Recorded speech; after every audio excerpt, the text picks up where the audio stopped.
Kubor nakaslem jong unongsan Hima. On the Rule 300, during the duration of the reply of the Honourable Minister Power, I was asked to do my homework before coming to the House. So, under Rules 279, the Rules of Procedure and Conduct of Business, I find it is a personal charge against me. It is an offensive expression and derogatory. I think the Honourable Minister was intending to insult me in front of the people of the state, sir, that I have come to the House without doing my homework. Sir, it is not expected, sir, from a senior member, especially when you hold an office of a Minister of the State, sir. I have, what proof does the Minister have that I have come to this House unprepared and not doing my homework, sir? If you find any problems in my question, point them out. I cannot be insulted like this. People of Umroi constituency cannot be insulted like this, sir. I really am so offended, sir, by the expression of the Minister asking me to do my homework. He is highly educated. I respect him. I respect his family. I respect his position.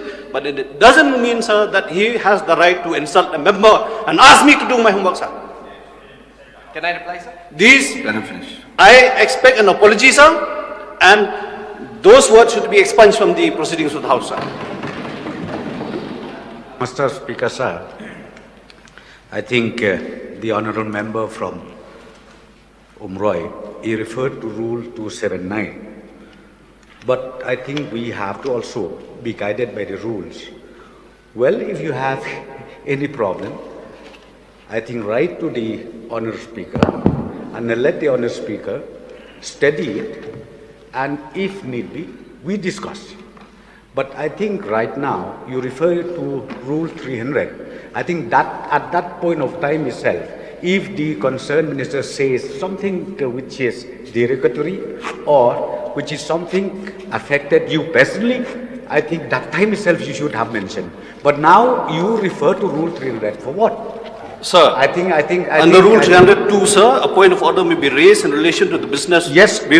Provided that the Speaker will permit to raise a point of order during the interval between the termination of one item of business and the commencement of another, sir. I do not want to waste the question hour, sir. Sir, I do not want to, Honourable Deputy CM may kindly get this corrected, sir. I did not want to waste the question hour on an exercise that has to be decided by you, sir.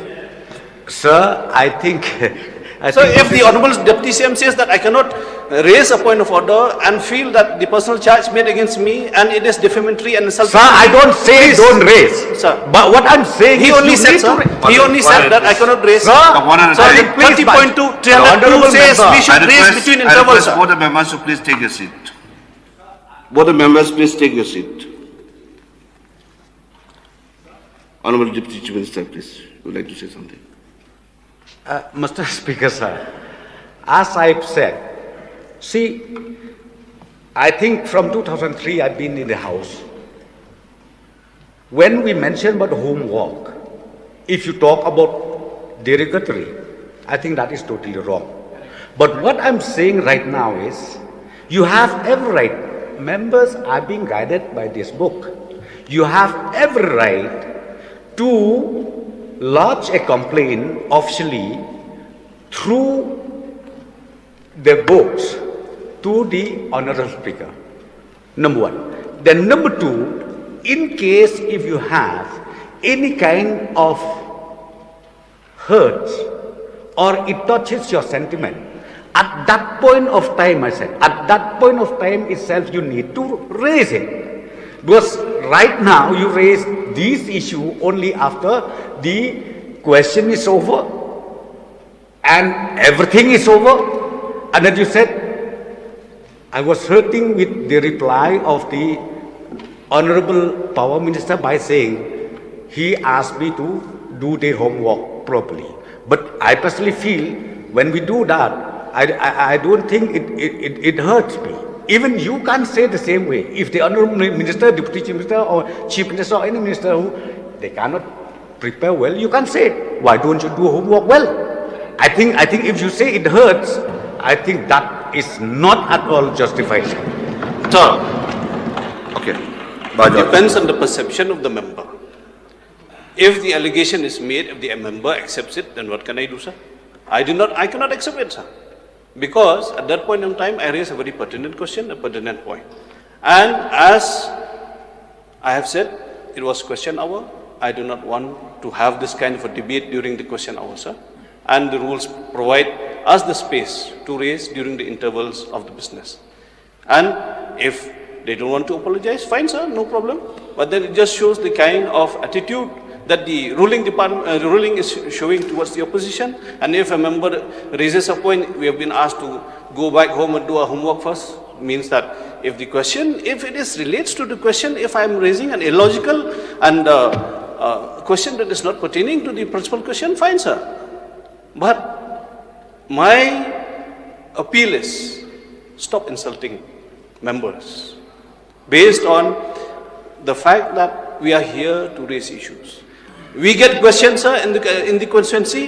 What is the MLA doing? Not raising issues about the bills. We are paying the bills through our nose when we raise that. Is it that we have not done homework? Is it that we have not met people? Is it not that we have not met officers? Officers are burdened with their problems.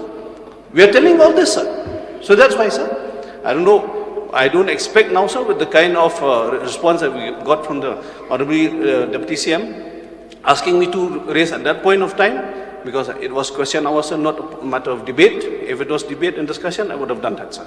So that's also my appeal to you and to the chair, that these things need to be corrected, sir, because I've been witnessing for the past 2 years, this keeps repeating in this house, sir, and we have shared the legacy of this house, sir, and I have seen the proceeding of this house, time and again, never such kind of derogatory remarks are made against any member who represents respective people and respective constituency, sir. Okay. Sir, just 1 minute, sir. Sir, I think it is already indicated very, very clearly in the rules. Any derogatory or any unparliamentary words, yes. Even me, myself, I have to tender apology. But as I said to you, I have also heard very, very correctly when the Honorable Minister Power replied, he mentioned something that homework. Okay, if he says do homework well, is it unparliamentary? Or if you say even to the minister, please do homework well, is it unparliamentary? Is it derogatory? So this kind of things, I think we need. See, I think let us play drama. Let us be guided by the book. That is the point which I wanted to appeal and to request to every members in this August House.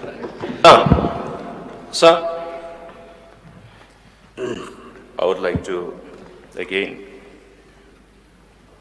draw the attention of the House under Rule 300 and refer to Rule 279. And before I make my submission on the rule, I would like to submit before you, Mr. Speaker, sir. Now, any matter that is placed in this August House, in any form under the rules, under the provisions of the rules and procedure and conduct of business in this August House, it becomes property of the House. Any reply sought for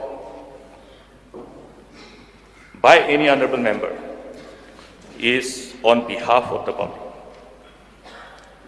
That is how the spirit of democracy, in respect of its proceeding in any house, whether in state legislature or parliament, is explained and practiced. Now, under the rule,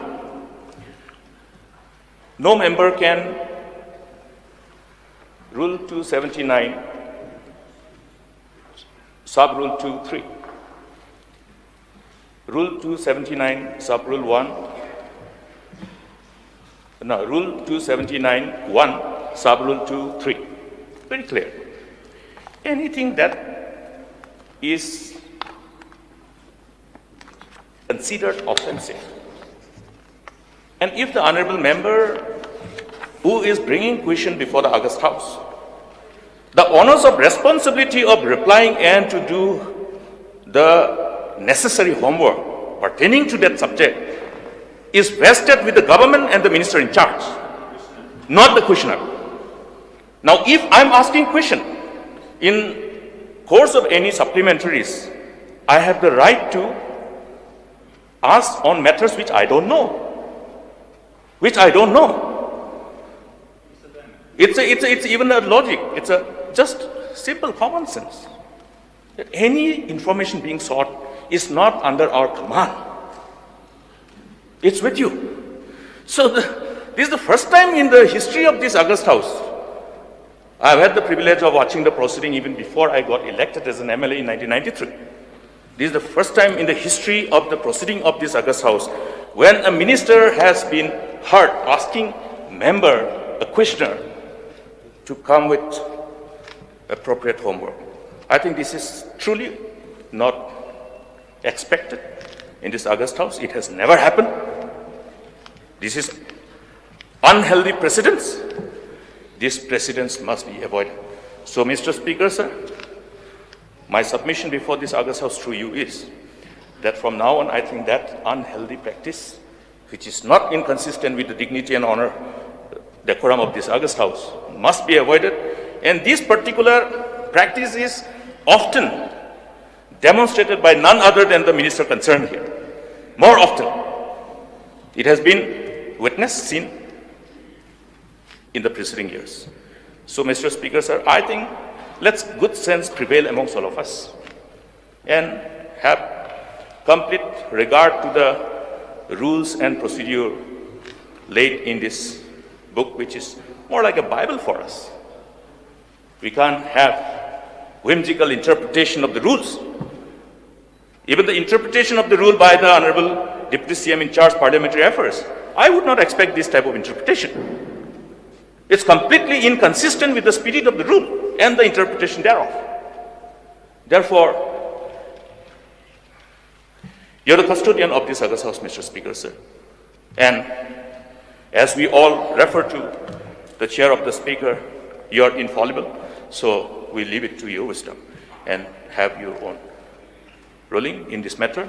But my submission is that the point which is being referred to by the aggrieved member of the August House specifically refers to Rule 279(1), Sub-Rule 2 and 3. Thank you, Mr. Speaker, sir. You have our justice. Mr. Speaker, sir, this discussion has been taken a little long time.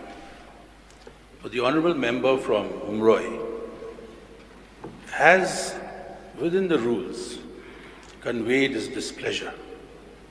And he has asked for the expungement of this term used by the Honourable Minister. Since he has already placed it to the House, we will have to require your ruling now or whenever you feel fit. So any further discussions on this should be limited. That is my opinion, sir.